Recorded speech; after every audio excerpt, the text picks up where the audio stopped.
అత్యంత దారుణమైన దురదృష్టమైన సంఘటన సంగారెడ్డి జిల్లాలోని పాషామైలారంలో సిగాచి అనే కంపెనీలో రియాక్టర్ బ్లాస్ట్ కావడం వల్ల జరిగిన సంఘటనలో చాలామంది మృత్యువాత పడ్డారు.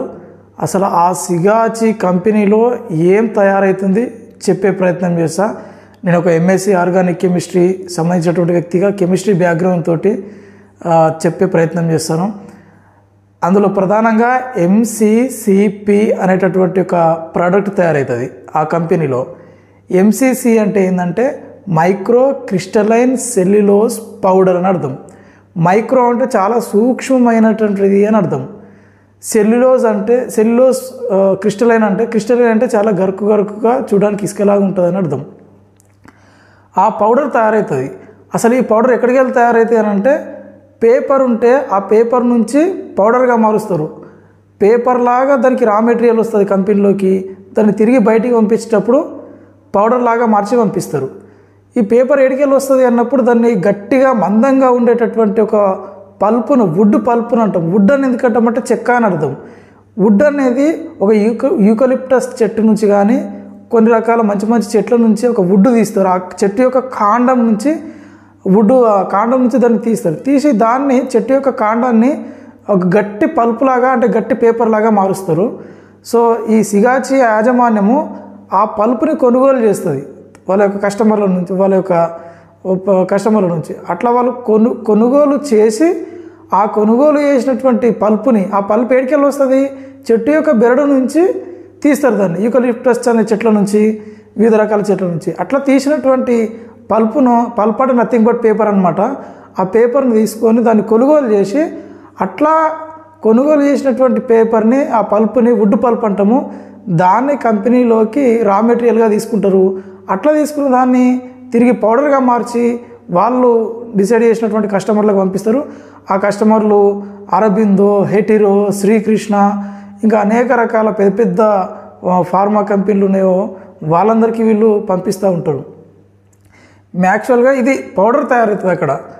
అట్లా ఎట్లా తయారవుతుంది అన్నప్పుడు దాన్ని ఫస్ట్ ఉడిపల్పు తీసుకొని దాన్ని కట్ చేసి ఆ ఉడిపల్పును పేపర్గా అంటే దాన్ని మొత్తం మెల్ట్ చేస్తారు, కరిగిస్తారు. ఒక రియాక్టర్లో వేసి చుట్టూ తింపుతారు. ఇప్పుడు జరిగినటువంటి రియాక్టర్ పేరుల సంఘటన అంటే దాన్ని చుట్టూ తింపుతారు. ఒక రకమైన టెంపరేచర్లో దాన్ని తిప్పితే తొందరగా కరుగుతుంది. కాబట్టి చాలా ప్రాథమిక స్థాయి బేసిక్ స్థాయిలో ఉన్నటువంటి కెమికల్స్ HCl హైడ్రోక్లోరిక్ ఆమ్లం లాంటి ఒక బేసిక్ HCl రియాక్టర్లో వేసి దాన్ని కలిపి రియాక్టర్ అంటే నథింగ్ బట్ మిక్సీ అన్నట్లు దాన్ని కలపడం అన్నట్టు అంతే. ఆ రియాక్టర్లో ఈ బయట నుంచి వేసిన వుడ్ పల్ప్ను కట్ చేసి ఆ తర్వాత కొన్ని వాటర్ వేసి ఆ తర్వాత కొంత HCl వేసి అట్లా అంతేసి కలుపుతారు. కలిపి దాన్ని ఒక లిక్విడ్ లాగా ఫామ్ చేస్తారు. వుడ్ పల్ప్ కాస్త లిక్విడ్ లాగా ఫామ్ అవుతుంది. ఇప్పుడు అట్లా ఫామ్ కావడానికి కొంత టెంపరేచర్లో దాన్ని దింపుతారు. ఆ టెంపరేచర్లో దింపడానికి రియాక్టర్ అంటే నథింగ్ బట్ మిక్సింగ్ అనమాట. అట్లా తింపేటప్పుడు రియాక్టర్ను హీట్ చేయడానికి రియాక్టర్ను కూల్ చేయడానికి డ్రయర్ ఉంటుంది. అంటే రియాక్టర్ చుట్టూరా ఒక వాటర్ ఫెసిలిటీ అనమాట. హాట్ వాటర్ పెడితే హీట్ అవుతుంది, ఆ హాట్ వాటర్ని కూల్ చేస్తే కూల్ అవుతుంది. అట్లా దాని వ్యవస్థ నడుస్తుంది. ఇట్లా లిక్విడ్ లాగా ఫామ్ అయినట్టు రియాక్టర్లో లిక్విడ్ లాగా ఫామ్ అయినటువంటి ఆ మెటీరియల్ని తీసుకొని తర్వాత దాన్ని డ్రై చేస్తారు. డ్రై చేస్తే అది వెట్టుగా మారినటువంటి ఒక కేక్ లాగా మారుతుంది, ఒక ముద్దలాగా మారుతుంది. దాన్ని తీసుకొని పల్వరైజర్లు అనేటటువంటి మిషన్లు వస్తాయి. పల్వరైజర్ అంటే నథింగ్ బట్ గిర్ని అన్నట్లు, పిండి గిర్ని. అట్లా జొన్నలు పైకి వెళ్ళి వస్తే కిందికి వెళ్ళి ఎట్లయితే పిండి వస్తుందో అట్లా ఈ లిక్విడ్ లాగా రియాక్టర్లో లిక్విడ్ లాగా మారిన దాన్ని తీసుకొచ్చి ఆరబెట్టి దాన్ని డ్రై చేసి దాన్ని తీసుకొచ్చి పొలంలో వేసి కిందికి వెళ్ళి పౌడర్ వస్తుంది. ఈ పౌడర్ని బయటికి పంపిస్తారు. దీన్నే మైక్రో క్రిస్టలైన్ సెల్యులోజ్ పౌడర్ అని అంటాం, MCCP అని అంటాం. దీన్ని తీసుకొచ్చి క్వాలిటీ కంట్రోల్లో తగిన విధంగా ఉన్నదా లేదా, ఆ వచ్చినటువంటి ప్రోడక్ట్ కరెక్ట్ ఉన్నదా అంటే మన బాడీలో కొన్ని రకాల pH కొన్ని రకాల కండక్టివ్ అవన్నీ ఉంటాయి. అట్లా మన బాడీకి సరిపోయే విధంగా దాని మెయింటెనెన్స్ ఉన్న ICH గైడ్లైన్స్ ప్రకారము సరైన pH ఉందా, సరైన కండక్టివిటీ ఉందా, ఆ SA ఉందా, ఆ తర్వాత సివ్ అంటే సరైన ఫ్లో, సివ్ శేఖర్ అంటే సరైన ఫ్లో ఏదైతే ఉందో అనుకున్న విధంగా ఫ్లో అవుతుందా, ట్యాబ్లెట్ మ్యానుఫ్యాక్చరింగ్కి సరైన విధంగా అది ఉందా లేదా అని చెప్పేసి కొన్ని రకాల టెస్టులు చేస్తారు. ఈ టెస్టులు చేసినటువంటి అన్ని రకాలుగా ఓకే చేసి క్వాలిటీ కంట్రోల్ ద్వారా ఓకే చేసిన తర్వాత క్వాలిటీ అస్యూరెన్స్ ద్వారా దీన్ని అస్యూరెన్స్ ఇచ్చిన తర్వాత కస్టమర్లకు పంపిస్తారు.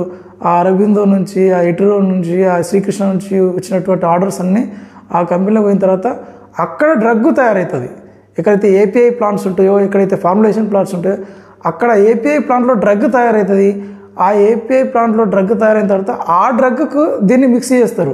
యాక్చువల్గా మనము వేసుకునేటటువంటి ట్యాబ్లెట్ మొత్తము డ్రగ్ కాదు. యాక్చువల్గా ఇది ఫర్ ఎగ్జాంపుల్ ఇది ఒక ట్యాబ్లెట్ అనుకుందాము.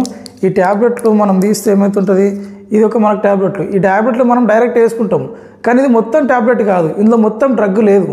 ఇందులో లోపల చాలా కొంచెమే, చాలా ఎంజీ ఉంటుంది. చాలా ఒక 2 mg 3 mg చాలా తక్కువ ఎంజీలో మాత్రమే డ్రగ్ ఉంటుంది. మిగిలిందంతా ఒట్టిదే, జస్ట్ అట్లా ఎగ్జిపియన్స్గా బ్యాండింగ్ చుడతారనమాట. ఆ చిన్న డ్రగ్ ఎక్కడ పోకుండా ఉండడానికి దానికి ఎగ్జిపియంట్ అంటాం. దాన్ని చుట్టూరా పుట్టేదాన్ని ఎగ్జిపియంట్ అంటాం. ఫర్ ఎగ్జాంపుల్ ఎట్లా అంటే చిన్న మనము పెళ్ళిళ్ళల్లో ఒక 5 స్టార్ చాక్లెట్ పెట్టి పెళ్లి పిల్లానికి చెరొకటి ఇస్తారు.